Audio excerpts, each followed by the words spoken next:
معانا النهارده عصام كان عنده مشكله في القرنيه، كان عنده عتامه على القرنيه وقعد بيها فتره. هو راح لكذا دكتور وكانوا قالوا له انت لا مش هينفع يكون في تحسن في الرؤيه، وقالوا له ما تعملش عمليه القرنيه. هو جالي وعملنا فحوصات، كذا فحص كتير، لحد ما اطمنا ان احنا الفحوصات بتاعتنا ما لقيناش اي حاجه فينا تمنع ان احنا نعمل العمليه.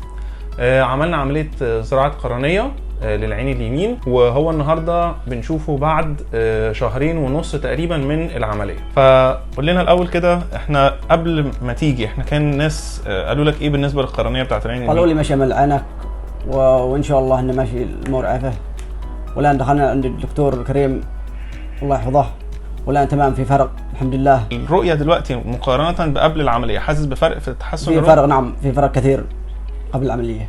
تمام. احنا كنا قبل العمليه بنشوف قد ايه قدامنا؟ ماشي ابدا، الان تمام، في فرق لا باس الحمد لله. الحمد لله. طيب بالنسبه للعمليه نفسها، انت كنت يعني كان شعورك وقت العمليه كان في وجع او الم او حاجه وقت اجراء العمليه، ولا كانت الامور ماشيه ازاي؟ لا تمام ماشي ان شاء الله، الامور تمام ماشي الحمد لله، الامور طيبه الحمد للله.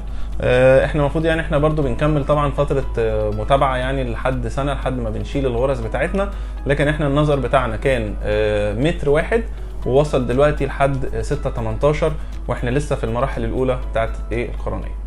شاكرين جدا.